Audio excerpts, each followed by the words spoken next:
اللهم صل وسلم على نبينا محمد من دعاء النبي صلى الله عليه وسلم اللهم قنعني بما رزقتني وبارك لي فيه واخلف علي كل غائبة لي بخير۔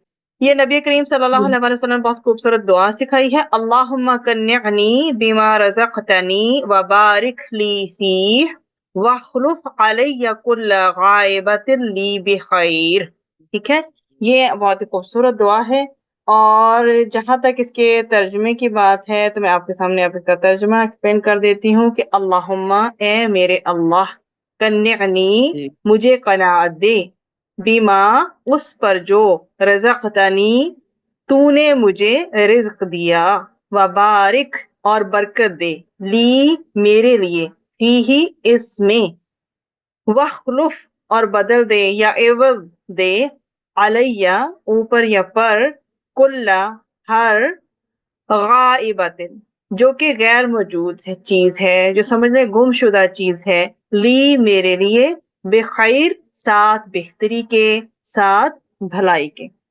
تو کیا ہے بیسیکلی دعا کا ترجمہ کہ اے اللہ سبحانہ وتعالی، جو رزق تو نے مجھے دیا ہے، مجھے اس پر کیا دے؟ قناعت دے۔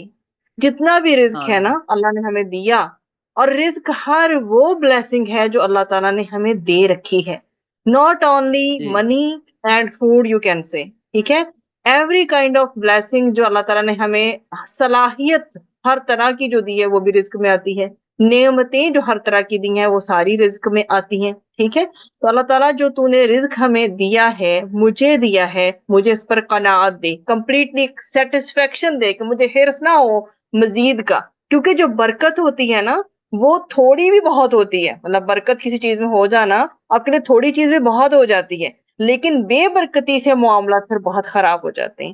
اور اس میں پھر آگے جو ہے مزید کیا کہا کہ وخلف علیہ کل غائبۃ لی بخیر۔ اس میں کیا ہے آپ کے کہ ایک تو برکت کی دعا مانگ رہی نا کہ پہلے کیا کہا اللہ سبحانہ و تعالیٰ سے ہم نے کہ جو تو نے مجھے رزق دیا ہے اس میں کیا دے؟ مجھے قناعت دے، اور جو اس میں جو ہے رزق میں برکت عطا فرما۔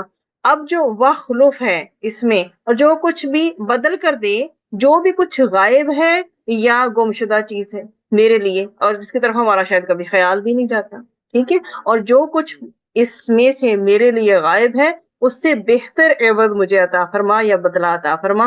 تو ایک بہت عظیم دعا ہے، خاص طور پہ جو تربیت کے لحاظ سے انسان کے دل کو قناعت، سیٹسفائی ہونا سکھاتی ہے نعمتوں کے اوپر، رزق میں برکتوں کی طلب کو جگاتی ہے، اور جو بھی گمشدہ چیزیں ہیں، لاسٹ ونز ہیں، یا چھینی ہوئی جو ہماری زندگی کی چھن گئی ہیں جو نعمتیں، ان کے بدلے بہتر امید عطا فرماتی ہے۔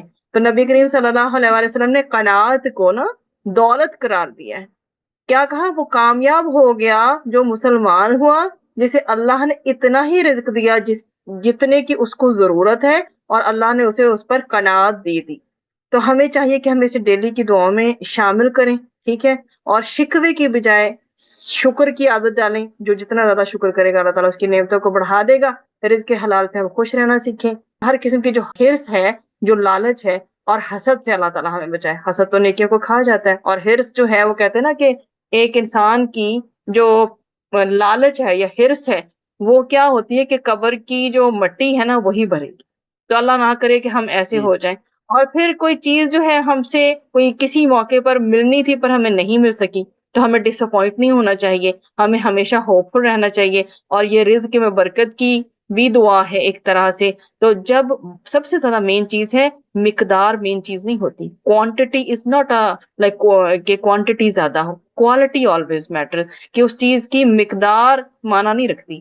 برکت سے سب کچھ، جی مطلب کم مال اگر ہے نا، اور وہ کم مال بھی ہو تو بابرکت ہو اور سکون اور خوشی ہو، ٹھیک ہے، تو سب کو پورا پڑ جائے۔ جیسے نبی کریم صلی اللہ علیہ وسلم کبھی کبھی سفر پہ ہوتے تھے تو ان کو لگتا تھا کہ ہمارے پاس دودھ بہت کم ہے، کھجوریں بہت کم ہیں، اور جو بھی جیسے سپوز کبھی پانی بھی کم ہوتا تھا، تو وہ تو ان کی زندگی کے ان معجزات میں سے تھا جو اللہ سبحانہ و تعالیٰ نے عطا فرمائے تھے کہ وہ تھوڑا بھی کافی ہو جاتا تھا۔